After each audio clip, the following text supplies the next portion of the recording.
നമസ്കാരം. പേര് ശ്യാം പ്രസാദ് എന്നാണ്. ഈ ക്ഷേത്രത്തിൽ 2008 മുതൽ ഇന്ന് വരെ പൂജാധികാര്യങ്ങളിൽ മേൽശാന്തി എന്നുള്ള സ്ഥാനത്തേക്ക് എത്തിച്ചേർന്ന ഒരു വ്യക്തിയാണ്. സാന്ദീപിനി സാധനാലയം എന്നുള്ള പേരിൽ ആധ്യാത്മിക പഠന കേന്ദ്രവും വൈദിക സമ്പ്രദായത്തിൽ വേദഗുരുകുലവുമായിട്ട് പ്രവർത്തിക്കുന്ന ഒരു ക്ഷേത്രമാണ് ആനിക്കോട് അഞ്ചുമൂർത്തി ക്ഷേത്രം. 1250 കൊല്ലം പഴക്കമുള്ള ഈ ക്ഷേത്രം 2008 ഡോക്ടർ എൻ ഗോപാലകൃഷ്ണൻ സാറിൻ്റെയും അതുപോലെ സംപൂജ്യസ്വാമി നിത്യാനന്ദ സരസ്വതി അവர்களுടെയും നേതൃത്വത്തിലാണ് ഇവിടെ ഓരോ യജ്ഞങ്ങളും തുടങ്ങിവെച്ചത്. അത് പൂർണ്ണമാക്കിയെടുക്കുവാനും സാധിക്കുന്നത് അഞ്ചുമൂർത്തി ദേവതകളുടെ അനുഗ്രഹം കൊണ്ടാണ്.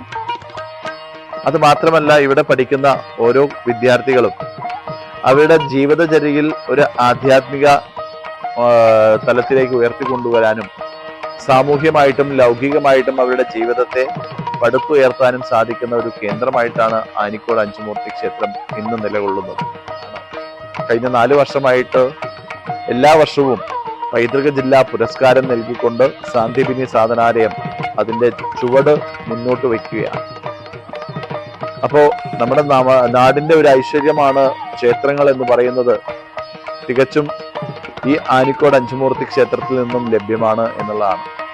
അപ്പോൾ ഈ സമൂഹത്തിൽ വരുന്ന എല്ലാവർക്കും പിതൃതർപ്പണങ്ങൾ ചെയ്യുവാനും പൂജകൾ അവരെ കൊണ്ട് തന്നെ ഇരുന്ന് മന്ത്രങ്ങൾ ചൊല്ലി അവരുടെ കൈകൊണ്ട് തന്നെ ഹോമാദി കാര്യങ്ങൾ അർപ്പിച്ചുകൊണ്ട് അവരെ സമ്പൂർണമായിട്ടും ആധ്യാത്മിക തലത്തിൽ ഉയർത്തിക്കൊണ്ടുവരാനുള്ള ഒരു മാതൃകാപരമായിട്ടുള്ള ഒരു ക്ഷേത്രമായിട്ട് നിലകൊള്ളുന്നു. അതുമാത്രമല്ല, ഭാരതപ്പുഴ നിളാനദി ഏറ്റവും കൂടുതൽ ഇവിടെ വെള്ളത്തിന്റെ സ്രോതസ് നിലനിൽക്കുന്നുണ്ട്. ഇവിടെ 2009 ബാലകൃഷ്ണ പിഷാരടി അവർകൾ ശിവപുരാണം വായിച്ച് അത് കഴിഞ്ഞ് ശിവരാത്രി വൈകുന്നേരത്ത് ആരതി തുടങ്ങി വെച്ചത് 2009 ഇന്നും തുടർച്ചയായിട്ട് വൈകുന്നേരത്ത് ഗംഗ ആരതി എന്നുള്ള മഹാസങ്കല്പത്തോടുകൂടി ഭാരതപ്പുഴയെ നിളാനദിയെ ആരതി കാണിച്ചു വരുന്ന ഒരു ക്ഷേത്രം കൂടിയാണ് ഈ പാലക്കാട് ജില്ലയിൽ.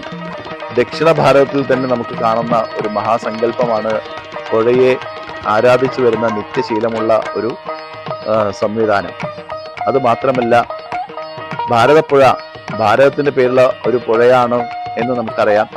ഭാരതപ്പുഴയെ ശ്രേഷ്ഠ പദവിയിലേക്ക് എത്തിക്കുവാൻ നമ്മൾ ഓരോരുത്തരും പ്രയത്നിക്കുക എന്നുള്ള മഹാ ആരതി കഴിഞ്ഞ ജൂലൈ മാസത്തിൽ പ്രതിഷ്ഠാ ദിനത്തോടനുബന്ധിച്ച് ഇവിടുത്തെ അമ്മമാര് തന്നെ അവർ ആരതി മന്ത്രങ്ങൾ ചൊല്ലിക്കൊണ്ട് പൂജാതി കാര്യങ്ങൾ ദേവിയെ ആരാധിക്കുന്ന പോലെ തന്നെ പുഴയെ ആരാധിച്ചുകൊണ്ട് വിളക്കുകൊണ്ട് ആരതി മന്ത്രത്തോടുകൂടി തുടങ്ങി വെച്ച ഒരു മഹാ ആരതിയും കൂടി ഇവിടെ നടക്കുന്നു എന്നുള്ളതാണ് ഇവിടുത്തെ ഏറ്റവും പ്രധാനം. നമസ്കാരം. നമ്മളിപ്പോൾ ഇവിടെ നിൽക്കുന്നത് ആനിക്കോട് അഞ്ചുമൂർത്തി ക്ഷേത്രത്തിലാണ്. പാലക്കാട് ജില്ലയിലുള്ള ആനിക്കോട് പാലപ്പൊട്ട എന്ന് പറയുന്ന സ്ഥലത്തുള്ള അഞ്ചുമൂർത്തി ക്ഷേത്രത്തിലാണ്. ഇവിടെ ക്ഷേത്രം തുറക്കുന്നത് കാലത്ത് 5:30 മണിക്കാണ്.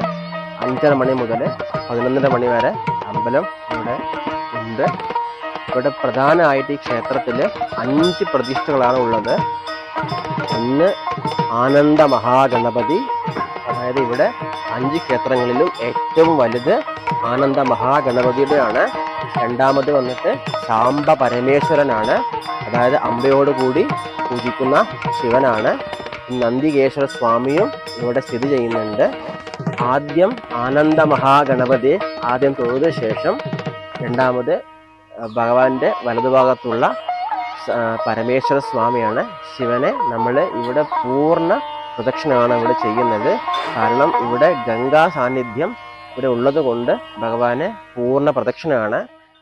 ശിവഭഗവാനെ പൂർണ്ണമായിട്ട് പ്രദക്ഷിണം വന്ന ശേഷം ഗണപതി ഭഗവാനെയും പൂർണ്ണ പ്രദക്ഷിണം വന്ന ശേഷം ശാസ്താവുണ്ട്.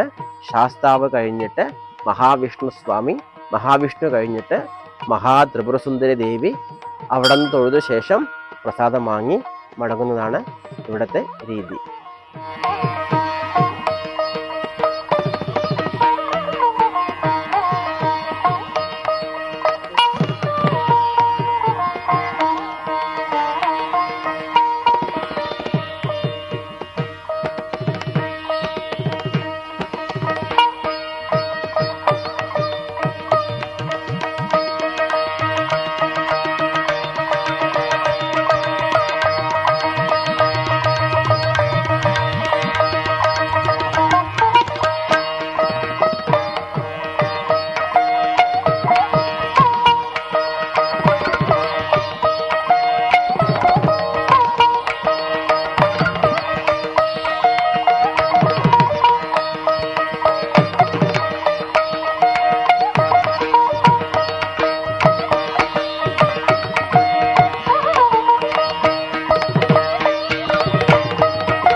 അമൃത കലശഹസ്തായ ഹരിഹരപുത്ര സ്വാമിനെ നമഃ എന്നാണ് ഈ ഭഗവാന്റെ പ്രാർത്ഥന.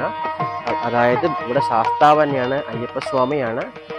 ഭഗവാന്റെ കൈകളിൽ അമൃത കുടം പിടിച്ചിരിക്കുന്ന ഒരു ശാസ്താവാണ്. കാരണം ധന്വന്തരി ഭാവത്തിലും നമുക്ക് ഇവിടെ പൂജിച്ചിട്ടുണ്ട്. ശാസ്താവിന് പല ഭാവങ്ങളുള്ളതുപോലെ ഇവിടെ രോഗശാന്തിക്കായിട്ട് ഭഗവാന് തേനും നെയ്യും എല്ലാം പൂജിച്ച് കൊടുക്കുന്ന ഒരു വഴിപാട് കൂടെ ഇവിടെ ഉണ്ട്. അത് നമുക്ക് മാറാവ്യാധികളും മറ്റ് രോഗങ്ങളിൽ നിന്നെല്ലാം നമുക്കൊരു ശമനത്തിന് വേണ്ടി ഭഗവാൻ നമ്മളെല്ലാവരും ആശ്രയിക്കുന്നുണ്ട്. ഇവിടെ കാണുന്നത് ശ്രീ മഹാവിഷ്ണു ഭഗവാന്റെ ക്ഷേത്രമാണ്. ഇവിടെ ഈ ഭഗവാന്റെ വിഗ്രഹത്തിന് തന്നെ 1300ഓളം വർഷങ്ങൾ പഴക്കം കാണുന്നുണ്ട്. നവതാള ശില്പത്തിലാണ് ഈ വിഗ്രഹം പണി കഴിപ്പിച്ചിട്ടുള്ളത്. ഈ വിഗ്രഹത്തിൻ്റെ പൂർണ്ണത എങ്ങനെയാണെന്ന് ചോദിച്ചാൽ ദേവകി അമ്മയ്ക്ക് ഭഗവാൻ വിശ്വരൂപം കാണിച്ചു കൊടുത്തിട്ടുള്ള ആ ഒരു പൂർണ്ണ അവതാരത്തിലാണ് ഭഗവാൻ ഇവിടെ പൂജിക്കുന്നത്. മഹാവിഷ്ണുവാണ്. ഈ കാണുന്ന ക്ഷേത്രം വന്നിട്ട് മഹാത്രിപുരസുന്ദരി ദേവിയുടെയാണ്.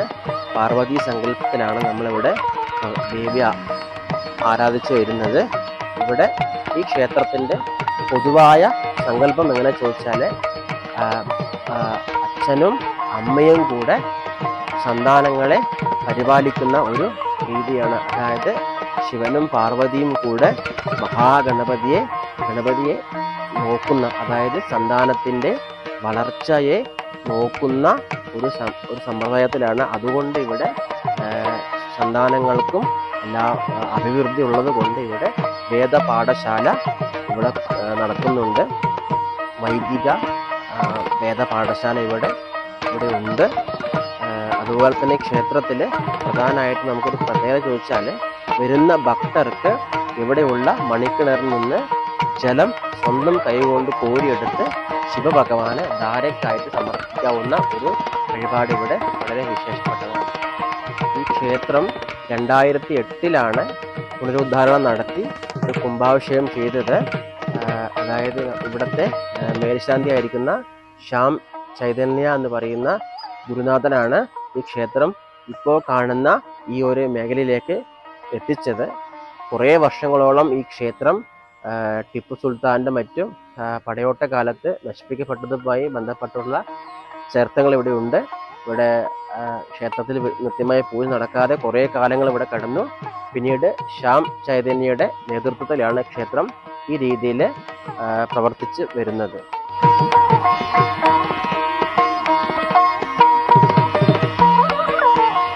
നമസ്കാരം.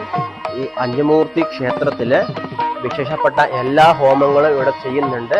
മഹാഗണപതി ഹോമം, മഹാസുദർശന ഹോമം, മഹാമൃത്യുഞ്ജയ ഹോമം, ആയുഷ്യ ഹോമം, ധന്വന്തരി ഹോമം മുതലായ ഹോമങ്ങളെല്ലാം ചെയ്യുന്നുണ്ട്. ഇവിടെ പിതൃതർപ്പണത്തിന് പ്രാധാന്യമുള്ളത് കൊണ്ട് പിതൃതർപ്പണം കഴിഞ്ഞ് വരുന്നവർക്കുള്ള തിലഹോമവും ക്ഷേത്രത്തിനകത്ത് തന്നെ ചെയ്തു കൊടുക്കുന്നുണ്ട്. തിലഹോമത്തിന് വേണ്ടി ധാരാളം ഭക്തർ ഇവിടെ പങ്കെടുക്കുന്നുണ്ട്. അതും ഇവിടുത്തെ വളരെ ഒരു പ്രത്യേകതയാണ്. ഇത് ആനിക്കോട് അഞ്ചുമൂർത്തി ക്ഷേത്രമാണ് സ്ഥലം. കൂടൂർ കോട്ടായി ഭാഗത്താണ്. ഇവിടെ എല്ലാ ദിവസവും നിത്യേന ബലി തർപ്പണം ചടങ്ങുകൾ നടക്കുന്നുണ്ട്. ആണ്ടുബലികൾ, ക്രിയകൾ, പ്രായശ്ചിത്ത കർമ്മങ്ങൾ, എല്ലാ കാര്യങ്ങളും നമ്മൾ പിതൃക്കളെ സംബന്ധിച്ച എല്ലാ പൂജകളും തർപ്പണങ്ങളും ഇവിടെ എല്ലാ ദിവസവും രാവിലെ 5:30 മുതൽ 10:30 സമയം വരെ നടക്കുന്നുണ്ട്. എന്താണോ ഭക്തർക്ക് വേണ്ടത് അല്ലെങ്കിൽ എന്തിനാണോ അവർ കർമ്മം ചെയ്യുന്നതെന്ന് കൃത്യമായി പറഞ്ഞു കൊടുത്ത് അതാ വിധി പ്രകാരം ആ കർമ്മങ്ങൾ വളരെ വ്യക്തമായിട്ട് ചെയ്യുന്ന ആൾക്കാർക്കും എന്താണ് ചെയ്യുന്നതെന്ന് മനസ്സിലാക്കി കൊടുത്തുകൊണ്ട് ആ കർമ്മത്തിൻ്റെ പ്രാധാന്യം പറഞ്ഞു കൊടുത്തുകൊണ്ട് ഇവിടെ എല്ലാ ദിവസവും ബലിതർപ്പണത്തിന് ഒരുപാട് ഭക്തർ വരാറുണ്ട്. വളരെയധികം നല്ല റെസ്പോൺസ് ആൾക്കാരിൽ നിന്ന് എല്ലാവർക്കും കിട്ടുന്നുണ്ട്. നല്ല രീതിക്ക് നടന്നു പോകുന്നൊരു കർമ്മമാണ് എല്ലാ ദിവസവും. ഇവിടുത്തെ പ്രാധാന്യം അനുസരിച്ച് ശിവഭഗവാനുണ്ട്, അതുപോലെ വിഷ്ണു ഭഗവാനുണ്ട്. അതുകൊണ്ട് ബലിതർപ്പണത്തിന് പ്രാധാന്യമുള്ള സ്ഥലമായിട്ട് അഞ്ചുമൂർത്തി ക്ഷേത്രം കണക്കാക്കുന്നുണ്ട്. നില പുഴ നമുക്കുണ്ട് ഇവിടെ, നിലാതീരത്തിൻ്റെ ഭാഗത്ത് തർപ്പണം ചെയ്യുന്നതുകൊണ്ട് അത് എത്രയും പ്രാധാന്യം അതിനകത്ത് പറയുന്നുണ്ട്.